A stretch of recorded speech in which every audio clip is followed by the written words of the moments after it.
إن الحمد لله نحمده ونستعينه ونستغفره ونعوذ بالله من شرور أنفسنا ومن سيئات أعمالنا من يهده الله فلا مضل له ومن يضلل فلا هادي له وأشهد أن لا إله إلا الله وحده لا شريك له وأشهد أن محمدا عبده ورسوله صلى الله عليه وعلى آله وصحبه وسلم أما بعد فإن خير الكلام كلام الله وخير الهدي هدي محمد صلى الله عليه وسلم وشر الأمور محدثاتها وكل محدثة بدعة وكل بدعة ضلالة وكل ضلالة في النار. We begin by praising Allah. We praise Him, we seek His aid and assistance, and we beg His forgiveness. We seek refuge with Allah from the evils of our own souls and the consequences of our sins. Whomever Allah guides aright, none can misguide, and whomever Allah leaves to stray, none can guide aright.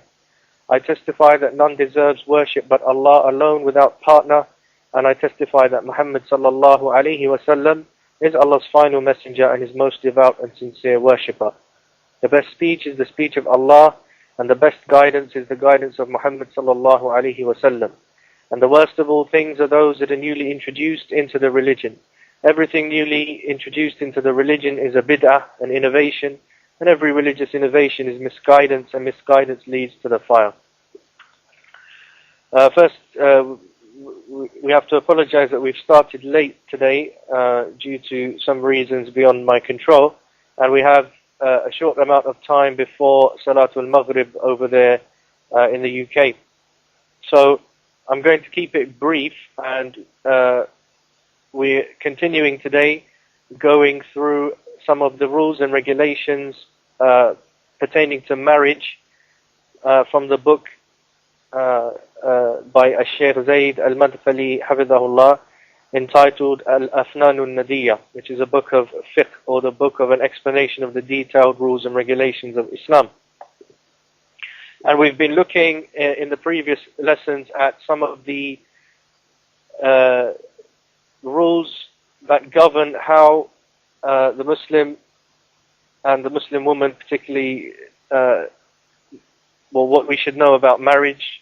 And we were looking in the last class at the topic of al-kafa'ah, or a person being compatible with another for marriage. And what are the things that are to be taken into account when it comes to considering compatibility with regards to a person who proposes to a woman. And likewise, the issue that we come on to today is the issue of al-khiyar wal-uyub fi nikah. And this is the topic that speaks about in what conditions or under what circumstances does a person, one of the spouses, have a choice now to annul the marriage after they have got married because of some defects or problems that are found in the spouse. So the first issue was al-kafa'a, which is who should you consider for marriage in terms of compatibility. And this topic is about al-khiyar wal-uyub, or the problems that might occur after you've got married. Now, after the marriage nikah, the contract has been done, and then a person finds out, or a person knows, that there is some defect or some problem within the spouse. We have to consider what are the legitimate kind of problems or defects that could cause or would give the other spouse the right to annul the marriage. And so the Shaykh mentions, the Shaykh Zayd Hafidhahullah, that this hukum of the right to annul the marriage or to reject the marriage after the marriage contract has been done. And likewise, it would also relate to refusing marriage before the nikah has been done. That there are certain uyub, or what we could say defects or problems, that give a person this right. And the Shaykh mentions that there are some uyub, some defects or problems that affect both men and women. They are common to both men and women. And if a person, one of the spouses or one of the prospective spouses, suffers from one of these kind of conditions or defects, then it is the right of the other person to not accept that marriage. Or if they've got married and they discover this fault, then they can also seek to annul the marriage. And an example, and then there are some faults or defects or conditions that affect men and some that affect women. And the Shaykh lists some examples of each. So one of the examples for which a person might annul a marriage is if it becomes clear, or it comes out, or if one of the spouses after being married starts to suffer from a particular condition, a particular disease, for example, that may affect the other spouse or make it impossible to continue living with them or having relations with them. An example that the scholars give, and the Shaykh mentions here, is, for example, if a person starts to suffer from leprosy. If a person turns out that they are a leper, they suffer from leprosy, then this is a condition that can affect men and it could affect women. And if that condition affects a person, then the spouse has a right to seek to annul the marriage if they can't continue to remain married to that person because of that condition. And this is based upon what the ulama have mentioned in the past from the Sahaba, the companions and the Salaf, and how they and their judgments and their ahkam. Another example is insanity. If one of the spouses becomes insane, they lose their aql, they lose their sanity, it becomes clear after the marriage contract has been done that one of the spouses is actually insane, then it is the right of the other spouse to seek to annul that marriage and to cancel that marriage because of the insanity of the other spouse. And these ahkam are based upon what the Sahaba ruled in their judgments according to the book and the Sunnah.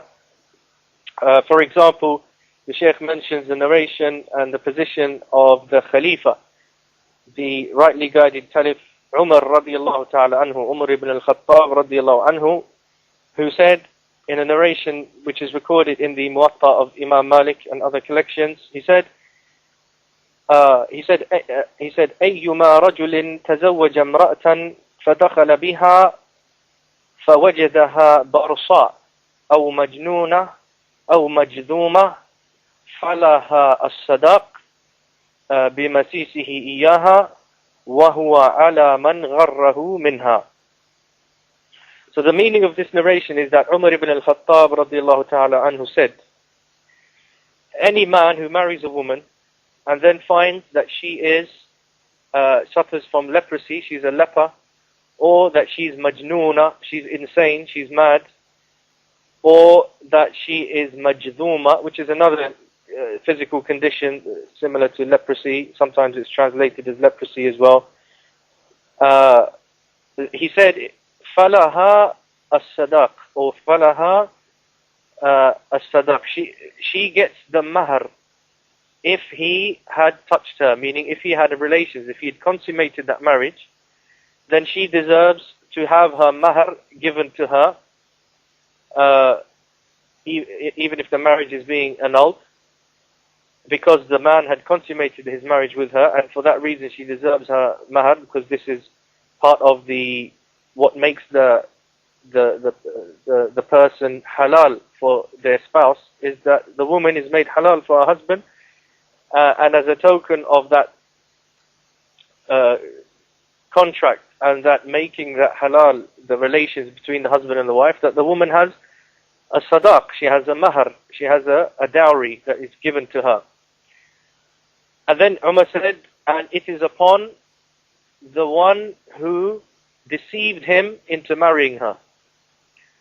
Meaning, the one who is liable to pay this sadaq, this dowry to the woman, is the person who basically got that man married to that woman, and hid the fact that she had this problem, that she was, for example, she was not sane, she was insane, or that she had this certain disease, a condition like leprosy. So this is the hukm of Umar radiallahu ta'ala anhu in this situation.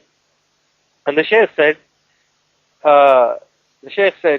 explaining this, he said, وَذَلِكَ إِذَا كَانَ عَالِمًا بِالْعَيْبِ أَمَّا إِذَا كَانَ جَاهِلًا فَلَا غَرَمَ عَلَيْهِ وَلَا إِثْمٍ وَعِنْدَ ذَلِكَ يَكُونُ الصُّلْحُ خَيْرٌ. So the Shaykh explains this applies in the condition where the person who got them married knows that the woman had this problem, but he deceived, or he hid this from, he purposely deceived or hid this from the man in order to get him to marry this woman. And in this case, then this person is liable to pay the dowry. But if he doesn't know, if he didn't know that the woman had this condition, and he innocently got her married, she was his, for example, his daughter, or he was her wali or whatever, and he got her married, he got the man to marry this woman, and then it turns out that she is actually has lost her sanity, or she has leprosy, or has a disease like this which comes between the man and the wife, and he didn't know this. He didn't deceive anyone, he didn't know it. In this case, the Shaykh said he is not liable to pay the dowry, and likewise there is no sin upon him. And in such a situation, as the Quran mentions, as-sulhu khair, that to bring the parties together and to come to a mutual agreement to rectify the matters amongst themselves, then this is what is good and this is what is sought. But there's no sin upon the person if he didn't know. The Shaykh goes on to say, there are some uyub, there are some defects that are particular to women and some are particular to men. An example that the Shaykh mentions with regards to women are some conditions that affect the sexual organs, and thus stop or prevent a man having the normal relations, conjugal relations with his wife. So that if she has a certain condition that affects her anatomy, affects her body in a way that was going to prevent the husband from having those relations with the wife, then he has the right to reject that marriage or to annul it after he discovers that this is the case, even after he's done the marriage contract with her.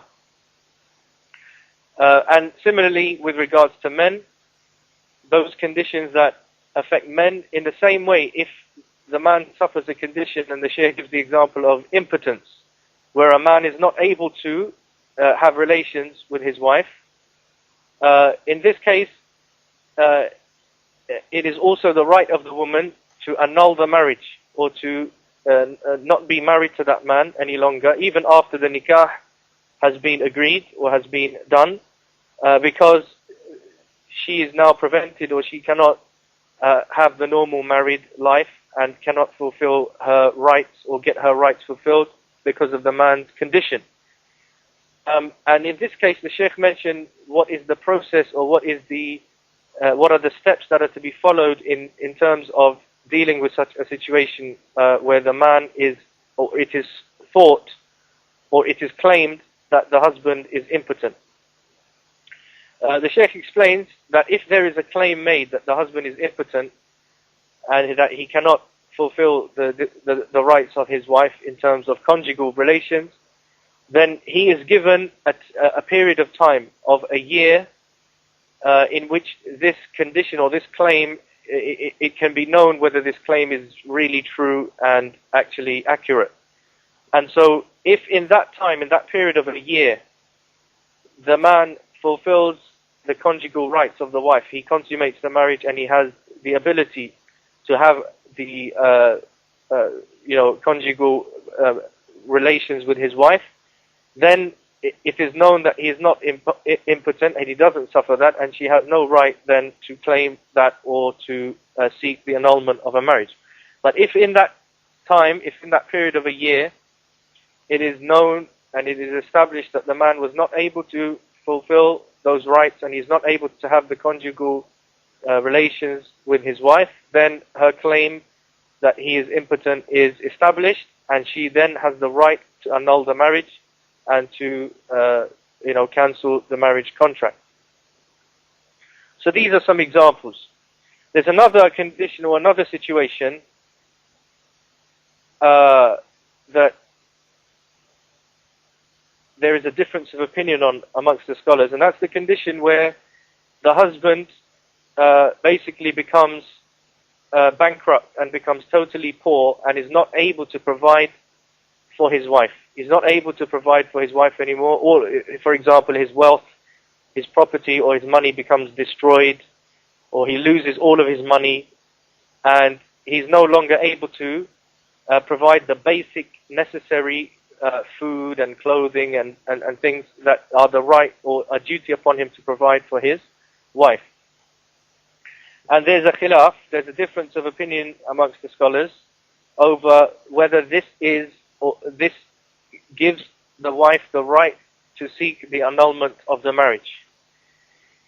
And there is a balanced kind of tafsil or elaboration that has been given by some of the expert scholars in this area, which the Sheikh Zaid supports and he quotes. And he says that this is the correct opinion, and we'll try to round off or end off on this, inshallah ta'ala. So, the Sheikh said, there's a khilaf, there's a difference of opinion in regards to the husband becoming bankrupt or totally devoid of wealth or any property in order to give the rights to his family. Is this regarded as one of the defects in a person by which the other spouse, the wife, can seek the annulment of the marriage?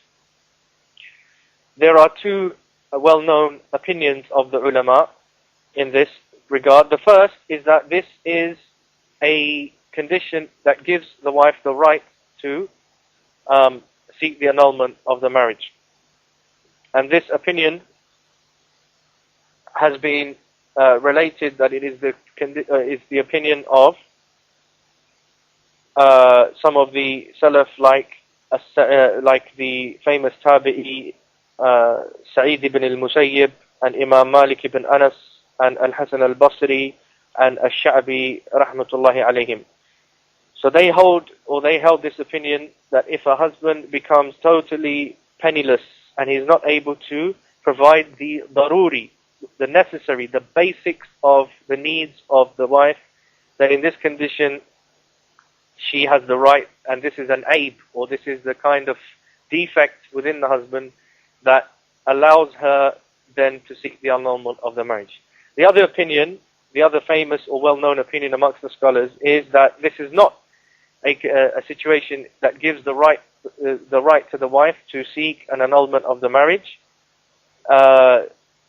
It's not one of those kind of defects within a person that is that would make it allowable for the wife to seek annulment of the marriage once she's become married to him.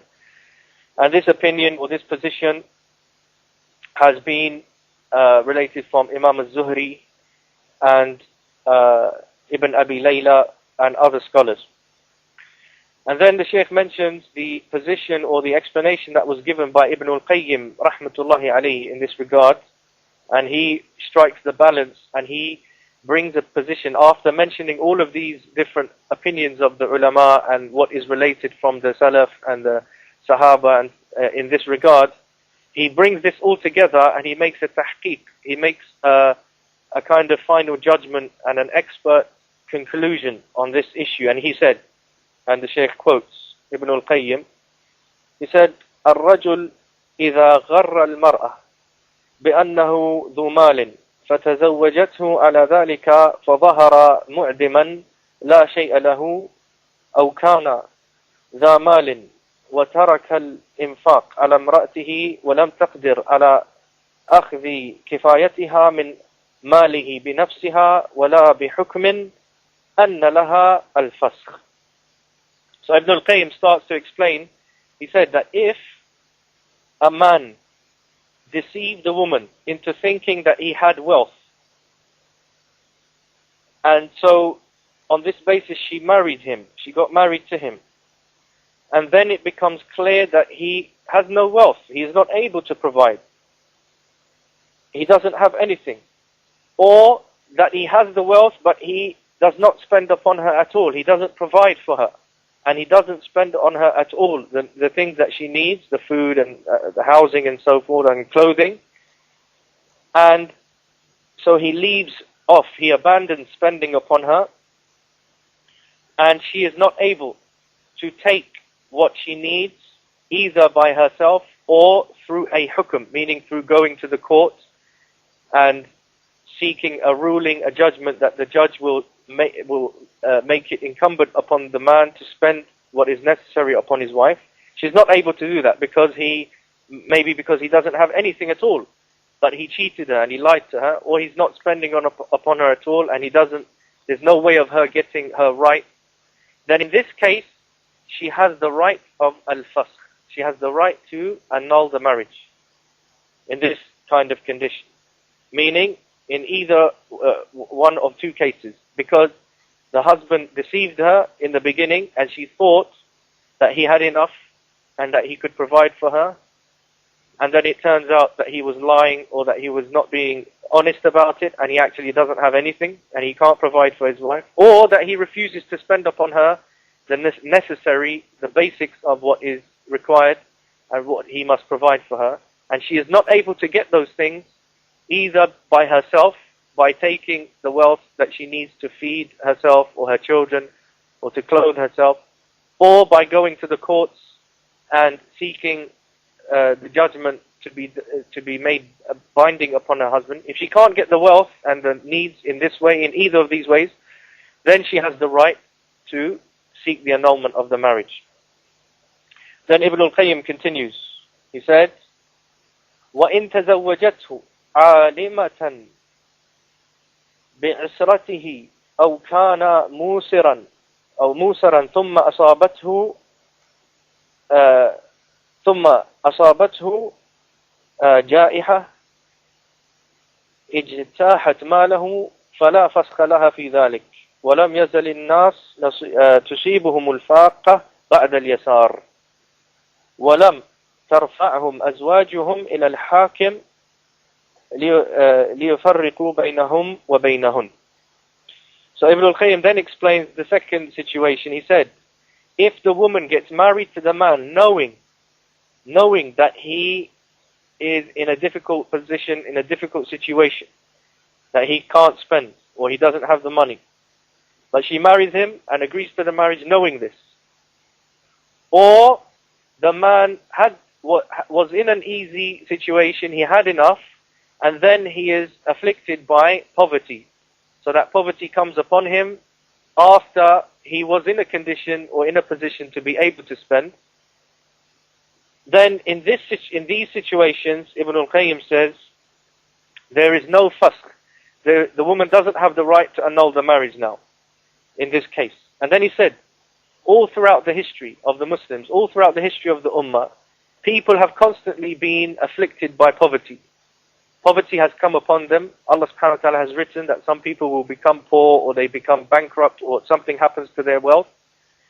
And after they were either rich or rich enough or had enough, and it never used to occur that their wives would take their matter up to the courts and seek to annul the marriage or seek separation between them and their husbands because of this reason. The Muslims never used to do this. The Salaf never did this. The women were not known to have done this all throughout the history of the Ummah. So he's showing that this is not a legitimate reason to seek annulment of the marriage because the husband suddenly becomes poor or he can't spend anymore. Rather, the people have patience and Allah subhanahu wa ta'ala provides. And the Shaykh will finish off on this. The Shaykh mentions, Shaykh Zayd Hafidhahullah mentions a caveat in his opinion to this ruling. He agrees and he mentions that this is what seems to be correct, what Ibn al-Qayyim mentions.